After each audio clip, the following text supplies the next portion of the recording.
welcome back to my channel.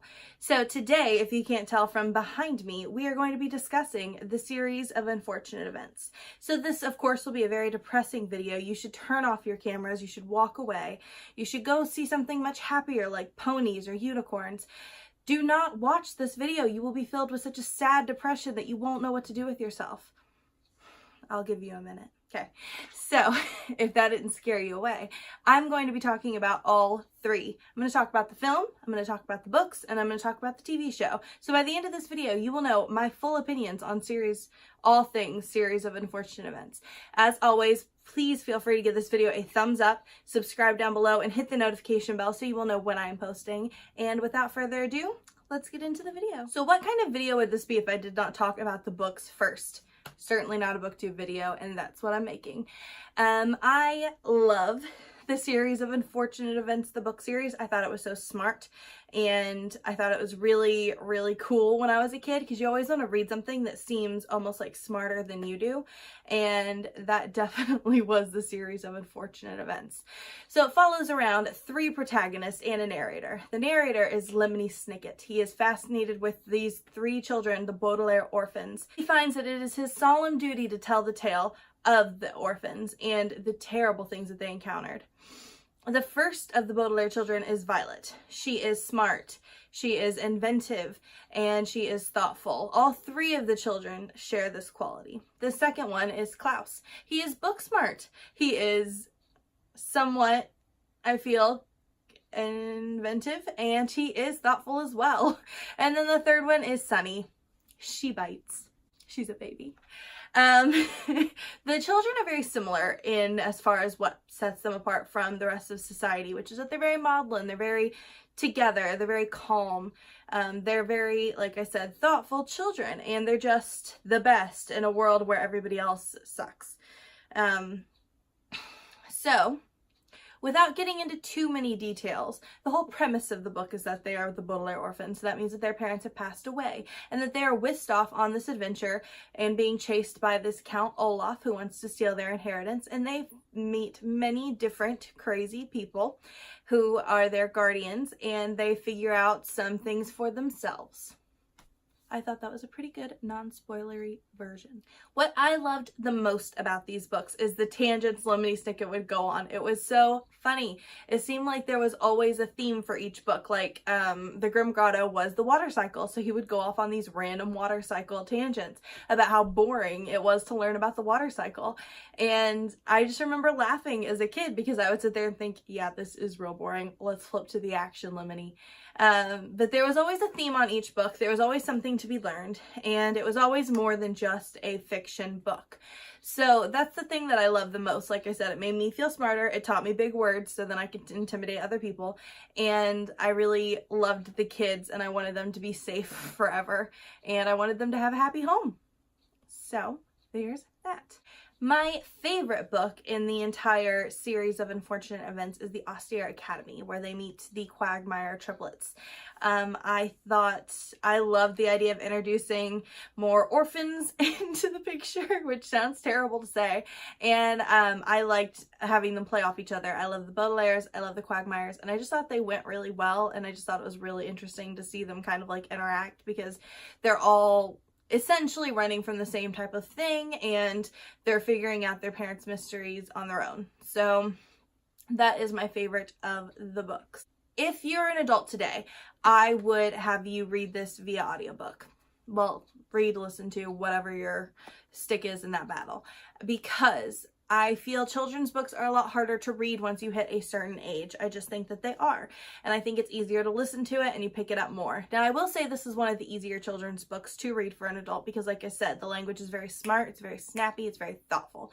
So you're going to get through it pretty quickly, and I do think you're still going to enjoy it. I haven't personally gone back and reread it, but if I did, I would go back and reread it via audiobook, which I'm pretty sure Tim Burton might be the cast of it, which would just be the perfect Lemony Snicket because he's nice and somber. But I don't think there's any reason why adults can't enjoy these children's books as well. And if you are middle grade, if you are high school, like, now's your chance. Read it while it's good. Read it while you're still young enough to be on the up and up when you become an adult and be like, yeah, I've already read that series, grew up with it, nailed it. So personally, I think any age could find enjoyment out of this book series. Don't read this book series if you are reading it for a romance. There is like a light douse, like little sprinkle of romance in it, but it's not, it's children's literature. It's not for that, and you don't need it in these books. I mean, I'm all for a good, well-written romance, and I didn't feel like these books were missing anything. You definitely focus more on the children's well-being and stuff more than like them finding like a cute little girlfriend or boyfriend as they're running away from a man who wants to steal their inheritance and, you know, maybe hurt them. So that's one reason, like, to not read this book if you want like a nice cute little like children's soapy romance. I don't really know any of those books, but I mean, I'm just trying to set some brackets around what you should be reading this for, and that's what it is. So now for my thoughts on the movie. I really liked the movie, but I think I liked it for that reason of it was giving Series of Unfortunate Events a voice, and I wanted them to have a voice. I liked it so much that I wanted it to have that. So I really liked the movie for that reason. If I go back and re-watch it, I'm not going to like it as much because I have the TV show, but I'm going to get to that later. I don't like that they switched up the order of the books. It started with The Bad Beginning, and then it went to The Reptile Room and The Wide Window, which is correct. But then it came back to The Bad Beginning and it tied it all together that way. I didn't like that. I think that the books have a course that they're supposed to go on, and you can either tell the story or not. And I know that, I mean, 13 books is a lot to fit in, and I don't even know that the series had been finished when the movie came out, but you owe it to the books to give it that due justice. And I can understand why they went the direction they did, but I didn't enjoy it as much. And I also didn't love, especially after seeing the TV show, I didn't love the way that the movie kind of pieced together things. I thought that it was a little sloppy. I thought Jim Carrey as Count Olaf was a little scary. And I did love the kids. I loved the kids that they casted to play. So I love the girl that played Violet and Klaus. Sunny is a baby. Sunny did great, but she's a little baby. And the other thing that I really didn't love is that it was so maudlin. The way the kids were dressed was so like gothic chic.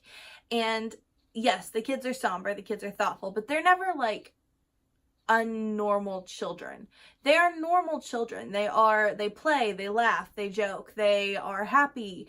Like, they're mostly happy with their parents anyway, so to paint them as just kind of like wah, wah, before they even like know what's going on with their parents, I just thought that was a little interesting take.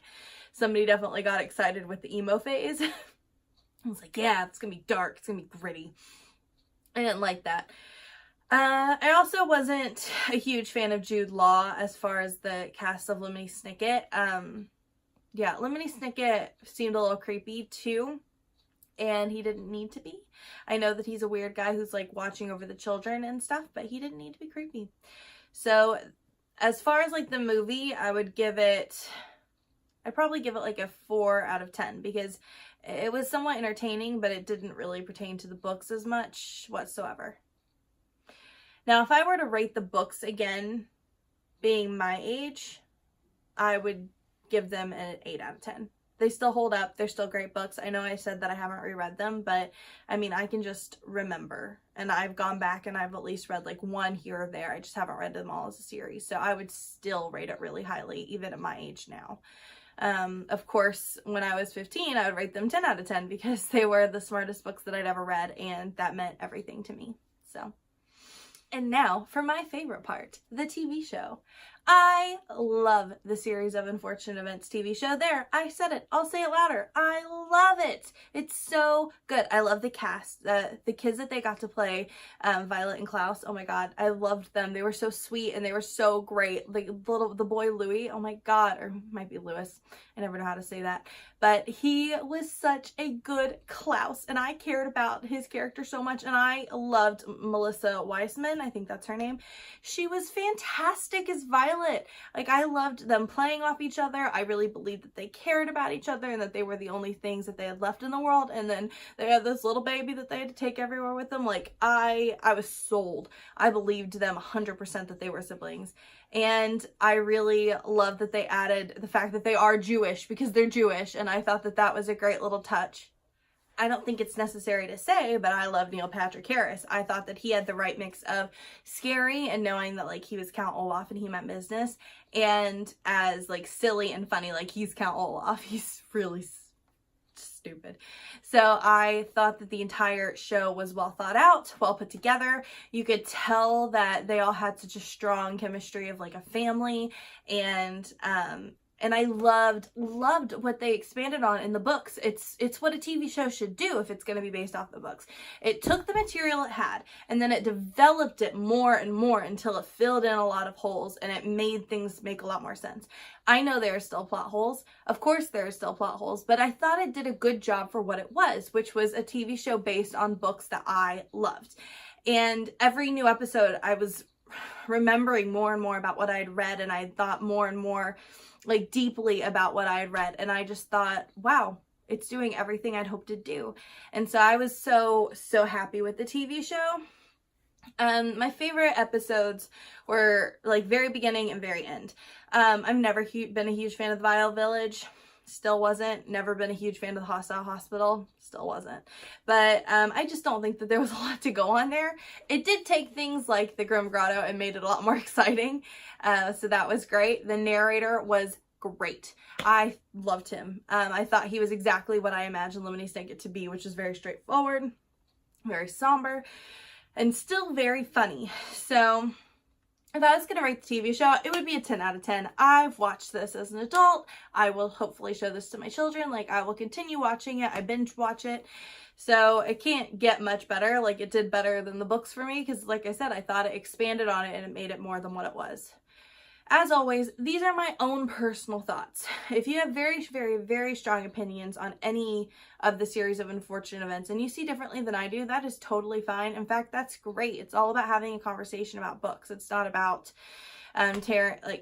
belittling anybody's opinion. But that's what I thought personally. I hope you guys are having a great day, and thank you so much for watching this. Bye!